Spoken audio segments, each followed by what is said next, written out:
राधे। आज हम सुनेंगे कार्तिक मास महात्म्य के 9वें अध्याय की कथा।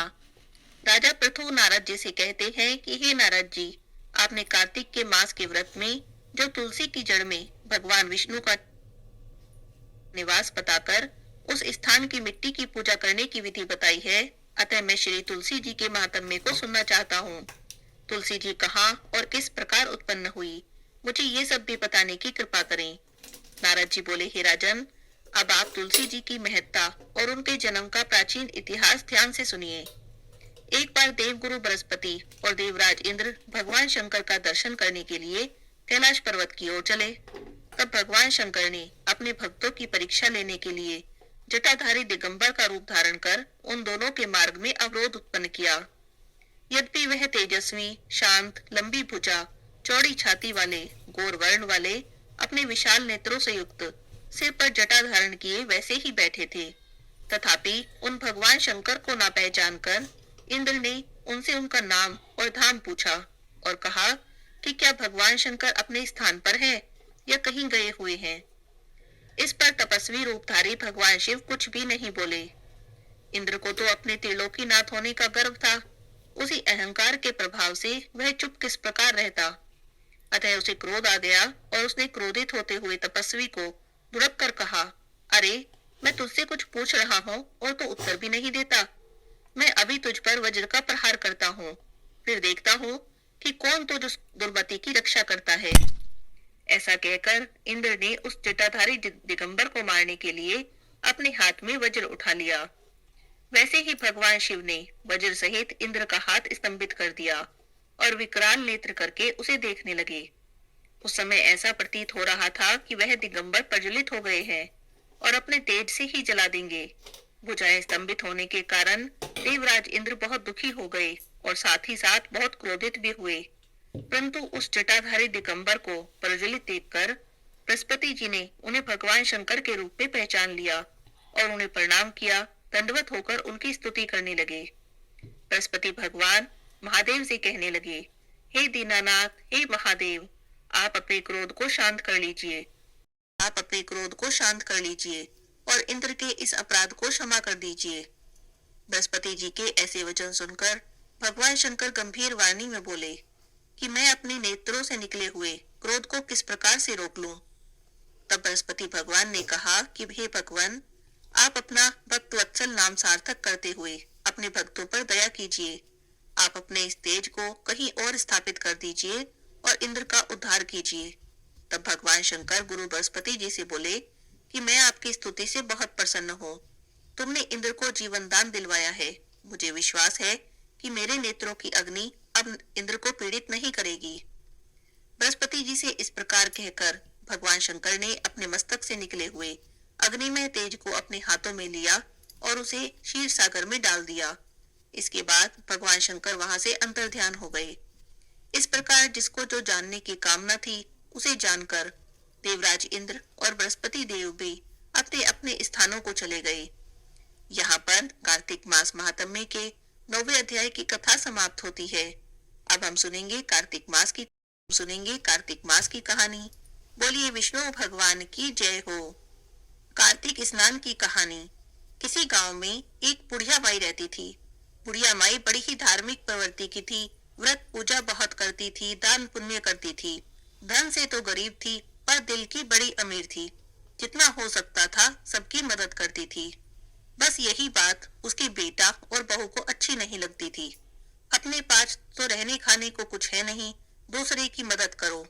इसी बात से दोनों बेटा बहू उससे नाराज रहते थे। बुढ़िया माई कार्तिक के महीने में सुबह सवेरे उठकर स्नान करती और भगवान की पूजा करती। आया कार्तिक का महीना तो बुढ़िया माई रोज सुबह तारों की छाव में उठने लगी, भगवान की पूजा करने लगी, कार्तिक का स्नान करने लगी। कार्तिक का स्नान करती, कार्तिक की कहानियां पढ़ती, तुलसी माता की पूजा करती। बस इसी बात पर बेटा बहू उससे चिढ़ गए। एक दिन बेटा अपनी माँ से बोला, माँ, सारी जिंदगी हो गई तुम्हें कार्तिक का स्नान करते हुए।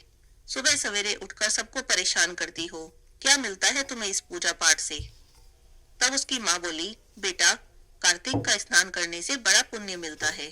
तब बेटे ने पूछा, माँ, तुम्हें क्या पुण्य मिला जो हर साल तुम कार्तिक का स्नान करती हो। तो माँ बोली, बेटा मुझे तो बड़ा पुण्य मिला। मेरे पास तेरा जैसा बेटा है, ऐसी समझदार बहू है, खाने को 2 रोटी मिल जाती है, स्वस्थ शरीर है, और भला क्या चाहिए। तो बेटा बोला, माँ तुम भी कैसी बातें करती हो, ये भी भला कोई पुण्य हुआ। देखो तो जरा, ना हमारे पास धन है, ना तेरे पास पोता है, भला ऐसे पूजा पाठ का भी क्या फायदा जो भगवान ने तुझे एक पोता तक नहीं दिया। तो बेटे ने अपनी माँ को बड़े ताने मारे। तो कहने लगा कि ये सब बेकार की बातें हैं, अब से तुम पूजा पाठ बंद कर दो। अब बुढ़िया माई बेचारी कुछ नहीं बोली, चुप हो गई। रात को सो गई। सुबह उठी तो 2 जोड़ी कपड़े लेकर अपने घर से निकल पड़ी। मन ही मन में सोचने लगी कि कार्तिक के भगवान से मिलकर पूछूंगी कि मुझे मेरे कार्तिक के स्नान का फल कब मिलेगा। बेटा बहुत ताने मारते हैं। अपना घर छोड़ के निकल पड़ी। रास्ते में थोड़ी दूर पर चली थी कि एक कोढ़ी बैठा था। बुढ़िया माई को सुबह सवेरे अंधेरे में जल्दी जल्दी जाते देखकर उसने रोक लिया। पूछा, बुढ़िया माई कहाँ जा रही है, क्या हो गया। तो बुढ़िया माई बोली, भाई क्या बताऊं, बेटा बहुत ताने दे रहे हैं कि हर साल कार्तिक का स्नान करती हो, बता तुझे क्या पुण्य मिला। तो कार्तिक का स्नान बंद करने को कह रहे हैं। मैं भगवान को ढूंढने जा रही हूँ, भगवान मिलेंगे तो पूछूंगी कि कार्तिक के स्नान का फल कब मिलेगा। तो वो कोढ़ी बोला, बुढ़िया माई जब तुझे भगवान मिल जाए तो मेरे दुख का कारण भी पूछ लेना। तो बुढ़िया माई बोली, बता क्या पूछूं। तो कहने लगा कि उनसे पूछना कि मुझे यह और किस पाप के कारण मिला है, ऐसा मैंने क्या कर दिया। तो बुढ़िया माई बोली, ठीक है बेटा पूछ लूंगी। उसने कार्तिक के देवता की जय बोली और आगे चल दी। थोड़ी दूर चली थी कि एक कुम्हार पति पत्नी अपने चबूतरे पर सिर पकड़े बैठे थे। बूढ़ी अम्मा को जाते देखकर कुम्हार ने रोक लिया। बोला, बुढ़िया माई कहाँ जा रही है। तो बुढ़िया माई ने उन्हें भी सारी बात बता दी कि भगवान को ढूंढने जा रही हूँ, उनसे मिलकर पूछूंगी कि कार्तिक के स्नान का फल कब दोगे। तो कुम्हार दंपत्ति बोले कि बुढ़िया माई तुझे भगवान मिल जाए तो हमारे दुख का निवारण भी पूछ लेना। हमारी आजीविका का एकमात्र साधन मिट्टी के दीपक और घड़े बनाना है, लेकिन पिछले कुछ समय से हमारे जो चाक है उस पर टूटे फूटे घड़े बनते हैं, और जो कुछ साबुत रह जाते हैं वो पकाते टाइम टूट जाते हैं। हमारे साथ ऐसा क्यों हो रहा है, हमने क्या पाप कर दिया। भगवान से हमारे दुख का कारण पूछ लेना और निवारण भी पूछ लेना। तो बुढ़िया माई बोली, हाँ भाई जरूर पूछ लूंगी, मेरा क्या जाता। बुढ़िया माई ने विष्णु भगवान की जय बोली और आगे चल दी। चलते चलते बुढ़िया माई थक गई थी, धूप भी बहुत तेज थी। तो बुढ़िया माई ने अपने झोले में से कुछ फल निकाले और एक पेड़ के नीचे बैठकर खाने लगी। तभी पेड़ में से नाग नागिन का जोड़ा निकल के आया। तो नाग बुढ़िया माई से बोला कि मैं तुझे डसूंगा। तो बुढ़िया माई बोली कि मैं भगवान को ढूंढने जा रही हूँ, भगवान को ढूंढ लूं, उनसे अपने दुख का कारण पूछ लूं, तो फिर वापस आते समय मुझे डस लेना। तो नाग नागिन बोले कि बुढ़िया माई तुम भगवान को ढूंढने जा रही हो, भगवान मिले तो हमारे दुख का निवारण पूछ लेना। अगर तुम हमारे दुख का निवारण पूछ लोगी तो हम तुम्हें डसेंगे नहीं। तो बुढ़िया माई बोली, हाँ जरूर पूछूंगी, बताओ क्या पूछो। तो नाग नागिन बोले, बुढ़िया माई भगवान से पूछना कि हमारे बच्चे पैदा होते ही क्यों मर जाते हैं, ऐसा हमने कौन सा पाप कर दिया कि हमारे बच्चे जिंदा नहीं रहते। तो बुढ़िया माई बोली कि हाँ ठीक है मैं पूछ लूंगी। बुढ़िया माई ने विष्णु भगवान की जय बोली और आगे चल दी। आगे चलते चलते एक आम का पेड़ मिला। बुढ़िया माई आम के पेड़ के नीचे बैठ गई और आराम करने लगी। देखकर आम का पेड़ तो बड़ा खुश हो गया, क्योंकि उस पेड़ की छाया में कोई नहीं बैठता था। पता नहीं क्या दोष था, ना उसकी छाया में कोई बैठता था, ना वहां के आम कोई खाता था। तो आम बुढ़िया माई से बोला, बुढ़िया माई कौन है, कहाँ से आई है, कहाँ जा रही है। तो बुढ़िया माई बोली, भाई मेरे बेटा बहू मुझे ताना देते हैं कि तू इतनी पूजा पाठ करती है, कार्तिक का स्नान भाई कौन है, कहाँ से आई है, कहाँ जा रही है। तो बुढ़िया माई बोली, भाई मेरे बेटा बहू मुझे ताना देते हैं कि तू इतनी पूजा पाठ करती है, कार्तिक का स्नान करती है, लेकिन भगवान तुझे उसका फल नहीं देते। तो मैं भगवान को ढूंढने जा रही हूँ, भगवान मिलेंगे तो पूछूंगी कि कार्तिक के स्नान का फल कब दोगे। तो आम का पेड़ बोला, बुढ़िया माई भगवान तुझे मिल जाए तो मेरे दुख का निवारण भी पूछ लेना।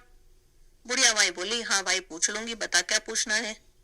तो आम का पेड़ बोला कि भगवान से पूछना कि कोई भी मेरे पेड़ की छाया में नहीं बैठता, कोई भी मेरे फल नहीं खाता, मेरे तो आम भी बड़े कड़वे हैं, ऐसा मैंने कौन सा पाप किया कि मुझे सजा मिल रही है? देखो तो जरा मुझ पर कितने आम लटक रहे हैं और इनके बोझ से मैं दबा जा रहा हूँ, लेकिन कोई भी मेरे पेड़ से आम नहीं तोड़ता न खाता है। तब बुढ़िया माई बोली कि ठीक है, मैं भगवान से मिलूंगी तो तुम्हारे दुख का निवारण भी पूछ लूंगी। बुढ़िया माई आगे चल दी। चलते चलते रात हो गई थी, अंधेरा होने लगा। सामने घना जंगल था। बुढ़िया माई को डर भी लगा, पर वो तो भगवान को ढूंढने निकली थी, मन में पक्का निश्चय करके निकली थी, इसीलिए रुकी नहीं, चलती रही। जंगल में जाने ही वाली थी, तभी एक साधु बाबा पूछने लगे, बुढ़िया माई कहाँ जा रही है? देखती नहीं सामने इतना घना जंगल है, जंगली जानवर तुझे खा जाएंगे, तू जा वापस घर लौट जा। तो बुढ़िया माई बोली कि नहीं महाराज, कुछ भी हो जाए वापस घर तो नहीं जा सकती, भगवान को ढूंढने जा रही हूँ। भगवान से अपने दुख का कारण पूछूंगी और निवारण पूछूंगी। पूछूंगी कि कार्तिक के स्नान का फल कब दोगे? तो साधु बाबा पूछने लगे, बुढ़िया माई तो भगवान को ढूंढने तो जा रही है, पर पहचानेगी कैसे? क्या तूने कभी देखा है भगवान कैसे हैं? तो बोली, हाँ बाबा, भगवान को मैं जानती हूँ कैसे हैं। मेरे भगवान तो मोर मुकुटधारी पिता। तो भगवान को ढूंढने तो जा रही है, पर पहचानेगी कैसे? क्या तूने कभी देखा है भगवान कैसे हैं? तो बोली, हाँ बाबा, भगवान को मैं जानती हूँ कैसे हैं। मेरे भगवान तो मोर मुकुटधारी पीताम्बरधारी गल वैजंती माल, ऐसे हैं मेरे भगवान। तो साधु बाबा बड़े प्रसन्न हुए। साधु बाबा के बेस में भगवान ही बुढ़िया माई की परीक्षा लेने आए थे। तो बुढ़िया माई का उत्तर सुन के भगवान बड़े प्रसन्न हुए और उसे अपने साक्षात दर्शन दिए। भगवान ने बुढ़िया माई को अपना मोर मुकुट पीताम्बरधारी स्वरूप दिखाया। तो बुढ़िया माई तो भगवान के दर्शन करके निहाल हो गई, चरणों में गिर गई, रोने लगी, बोली कि मुझे तो आज जीवन सफल हो गया जो मुझे आपके दर्शन हो गए। अब बुढ़िया माई से भगवान बोले, बुढ़िया माई मैं तेरी भक्ति से बड़ा प्रसन्न हूँ, मांग क्या मांगती है? तो बुढ़िया माई कहने लगी कि मुझे तो आपके दर्शन हो गए, अब तो मुझे और कुछ भी नहीं चाहिए। तभी बुढ़िया माई को अपने रास्ते में मिले सभी लोग याद आए कि उसे तो उनके दुखों का निवारण भी पूछना है। तो बुढ़िया माई रास्ते में मिले दुखियों के दुख का निवारण पूछने लगी। सबसे पहले बुढ़िया माई ने कोढ़ी के दुख का निवारण पूछा। कहने लगी, भगवान एक कोढ़ी मिला था, कह रहा था कि मुझे यह दुख किस पाप के कारण मिल रहा है। तो भगवान बोले, बुढ़िया माई वह कोढ़ी अपने पूर्व जन्म के कर्मों का फल भोग रहा है। पहले जन्म में राजा था, बड़ा ही कठोर निर्दयी स्वभाव का था, अपनी प्रजा के लोगों को बिना अपराध के ही दंड देता था। उसे उन्हीं लोगों की आह लगी है। अगर तू उसके कोढ़ पर मेरे चरण की धूली लगा देगी तो ठीक हो जाएगा। बुढ़िया माई पूछने लगी कि भगवान एक कुम्हार दंपत्ति मिले थे, वे भी बड़े दुखी लग रहे थे। तब भगवान बोले कि वे भी अपनी करनी की सजा भोग रहे हैं। एक बार उनके पास एक गरीब माता पिता आए, उनकी बेटी का ब्याह था, उन्हें घड़े लेने थे, लेकिन उन्होंने घड़े देने को मना कर दिया और ज्यादा दाम मांगने लगे। वे बड़े रोए गिड़गिड़ाए और कम पैसों में घड़े मांगे, लेकिन उन्होंने मना कर दिया। उन्हें उन्हीं की आह लगी है। जब तक वे 7 लड़कियों के विवाह में मुफ्त में घड़े नहीं देंगे, तब तक उनका दोष नहीं छूटेगा। अब बुढ़िया माई ने नाग नागिन की बात पूछी। तो भगवान बोले, बुढ़िया माई नाग नागिन का जोड़ा भी अपने कर्मों का फल भोग रहा है। उन्होंने एक बार गर्भवती स्त्री को डस लिया। वह स्त्री अपने बच्चे के साथ तड़प तड़प कर मर गई। उसे उन्हीं की आह लगी है। अब वे नागिन अपनी नागमणि किसी गरीब को दान करेंगे, तभी उनका दोष छूटेगा। फिर बुढ़िया माई ने आम के पेड़ की बात पूछी। तो भगवान बोले, यह आम का पेड़ छोटे छोटे बच्चों को अपने आम नहीं खाने देता था, उसे भी इसी बात की सजा मिल रही है। अगर तुम उसमें से एक आम तोड़कर खा लोगी तो उस पेड़ के सभी आम मीठे हो जाएंगे और उसका दोष छूट जाएगा। अब बुढ़िया माई ने भगवान को प्रणाम किया। भगवान अंतर ध्यान हो गए। भगवान के जाते ही बुढ़िया माई ने भगवान के चरणों की धूली उठाई और अपने साड़ी के पल्लू में बांध ली। बुढ़िया माई वापस चल दी। लौटते समय सबसे पहले आम का पेड़ आया। आम का पेड़ तो बुढ़िया माई को देखते ही पूछने लगा, बुढ़िया माई क्या भगवान के दर्शन तुम्हें हुए और तुमने मेरे दुख का निवारण पूछा? तो बुढ़िया माई बोली, हाँ भाई, मुझे भगवान के दर्शन हो गए और तुम्हारे दुख का निवारण भी पूछ कर आई हूँ। उसके बाद बुढ़िया माई ने भगवान ने जो कुछ कहा था आम के पेड़ को बता दिया और तब एक आम उसने तोड़कर खाया तो सभी उसके जो फल थे, जितने भी आम लगे हुए थे, सारे मीठे हो गए। तो आम के पेड़ ने बुढ़िया माई को बड़ा धन्यवाद किया और कहा कि तुम इसमें से कुछ आम अपने घर तोड़ कर ले जाओ, इससे तुम्हारा कल्याण हो जाएगा। बुढ़िया माई ने थोड़े से आम तोड़ लिए, आगे चली। आगे चलने पर नाग नागिन मिले। नाग नागिन ने भी बुढ़िया माई से पूछा, बुढ़िया माई, क्या तुम्हें भगवान के दर्शन हुए? तब बुढ़िया माई बोली, हाँ, मुझे भगवान के दर्शन हुए और तुम्हारे दुख का निवारण भी पूछ कर आई हूँ। भगवान बोले हैं कि तुमने एक बार गर्भवती स्त्री को डसा था, उसी की आह लगी है, उसी का श्राप लगा है। यदि तुम अपनी नाग बनी किसी गरीब को दान करोगे तब इस दोष से छूट जाओगे। तो नाग नागिन बोले, बुढ़िया माई, अब हम कहाँ गरीब ढूंढने जाएंगे, ये हमारी नागमणि तुम ही ले लो। लेकिन एक बात का ध्यान रखना, जिसके मन में लालच होता है नागमणि उसके पास रहती नहीं है, तुम कभी लालच मत करना। बुढ़िया माई नागमणि लेकर खुशी खुशी आगे चल दी। आगे चली तो कुम्हार दंपत्ति मिले, अभी भी सिर पकड़े बैठे थे।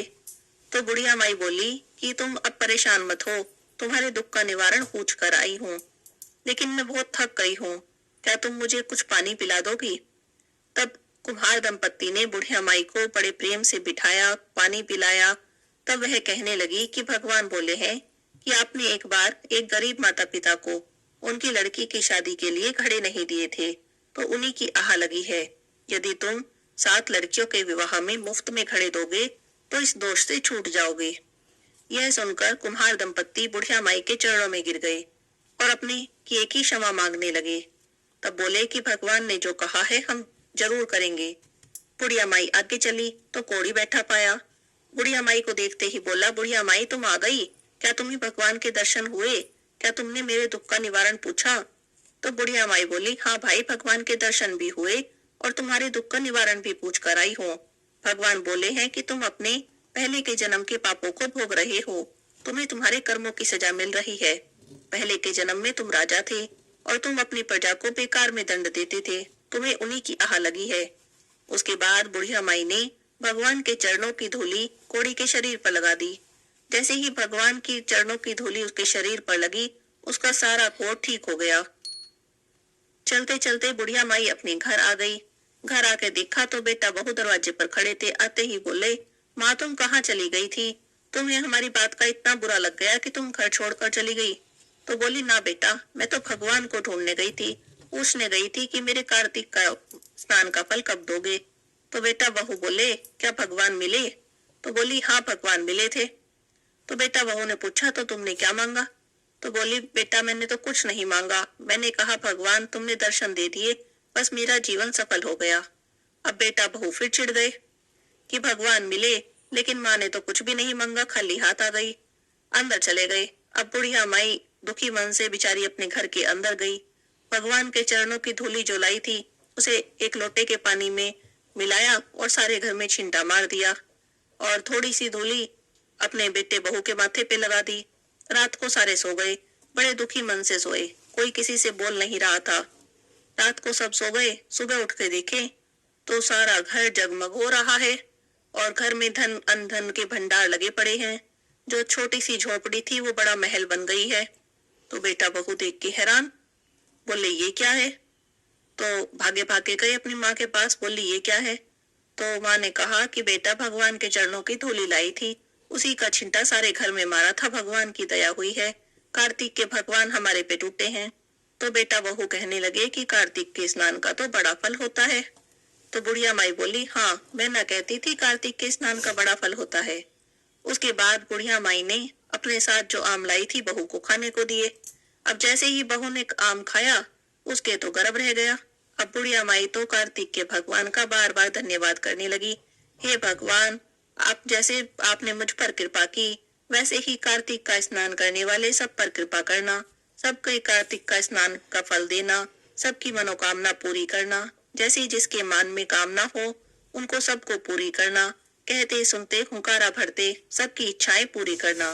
बोलिए कार्तिक के देवता की जय हो, विष्णु भगवान की जय हो। कार्तिक मास के रविवार की कहानी। एक बुढ़िया माई थी, रविवार की व्रत करती थी। उसके गोबर का नियम था, गोबर से चूल्हा लीपती तभी रोटी बना के खाती। उसकी पड़ोसन के पास गाय थी, उसके यहाँ से गोबर ले आती। एक दिन पड़ोसन ने ईर्ष्या के मारे गाय अंदर बांध ली। बुढ़िया माई को उस दिन गोबर नहीं मिला। ना उसने गोबर मिला, ना उसने चूल्हा लिपा और ना ही बनाया न खाया। ऐसे ही भूखी पड़ी रही। सपने में सूर्य नारायण भगवान आए और पूछा, बुढ़िया माई भूखी क्यों पड़ी है? तब बुढ़िया माई बोली कि मेरे गोबर का नियम है। चूल्हा गोबर से लीप के तभी रोटी बनाती हूँ और तभी भोग लगा के खाती हूँ। मुझे आज ना गोबर मिला, ना मैंने लीपा और न खाया। तब भगवान सूर्य नारायण सोचने लगे कि अगर बुढ़िया माई भूखी पड़ी रही तो पड़े पड़े मर जाएगी, मेरे दोष लगेगा। तब सूर्य नारायण बोले कि बुढ़िया माई बाहर निकल के देख, तेरी गोरी गाय और बछड़ा बंधे हैं। गाय ने एक लड़ी सोने की करी, एक गोबर की करी। पड़ोसन ने देख लिया, सोने की लड़ी को पड़ोसन ने उठा लिया, गोबर की लड़ी बुढ़िया ले आई। उसने चूल्हा लीपा, लीप पोत के रोटी बनाई, भोग लगाया और खा ली। अब वो रोज ऐसे ही करने लगी। सूर्य नारायण भगवान सोचने लगे कि मैंने बुढ़िया माई को धन दिया, लेकिन बुढ़िया माई को तो लेना ही नहीं आया। अब सूरज भगवान ने अपनी माया फैला दी और आंधी मेघ बरसा दिए। बुढ़िया माई ने देखा तेज आंधी चल रही है, बारिश हो रही है। तब उसने गाय अंदर बांध ली। अब जब गाय ने एक सोने की लड़ी की, एक गोबर की पोथी की, तब बुढ़िया माई को पता चला। तब उसने सोने की लड़ी भी घर में रख ली और गोबर से चूल्हा लीप के रोटी बना के खा ली। अब पड़ोसन को उस दिन सोना नहीं मिला तो उसे बड़ा गुस्सा आया। उसने राजा से शिकायत कर दी कि बुढ़िया की गऊ तो सोना हकती है, ऐसी गऊ तो राजा महाराजा के होनी चाहिए। राजा ने नौकर भेज के गाय अपने घर मंगा ली। राजा बोला कि गलीचे बिछा दो, गऊ तो सोना हगेगी। गाय ने सारा घर गोबर से भर दिया। राजा ने बुढ़िया माई बुलवाई और पूछने लगे कि तुम्हारे घर पर तो सोना हगे, हमारा गोबर से भर दिया। तब वह कहने लगी कि महाराज जी, मेरे तो गोबर का नियम है, गोबर से चूल्हा लीप के खाना बना के खाती हूँ। एक दिन गोबर नहीं मिला तो भूखी पड़ी रही और सो गई। सपने में सूरज नारायण दिखे और उन्होंने कहा कि बुढ़िया माई भूखी क्यों पड़ी है। तब मैंने उन्हें बताया कि आज मुझे गोबर नहीं मिला। तब उन्होंने कहा कि बाहर जाके देखो। मैंने जाके देखा तो गाय बछड़ा बंधे थे। अब गाय एक सोने की लड़ी करे, एक गोबर की। पड़ोसन सोने की ले जाती और गोबर की मैं ले आती। एक दिन आंधी तूफान आए तो मैंने गाय अंदर बांध ली। तब जाके मुझे पता चला कि एक सोने की लड़ी और एक गोबर की पोथी करती है। पड़ोसन को उस दिन सोना नहीं मिला तो आपसे चुगली कर दी, मुझे तो सूरज नारायण भगवान ने दी है। तब राजा ने बुढ़िया माई को गाय भी दी और पुरस्कार भी दिया,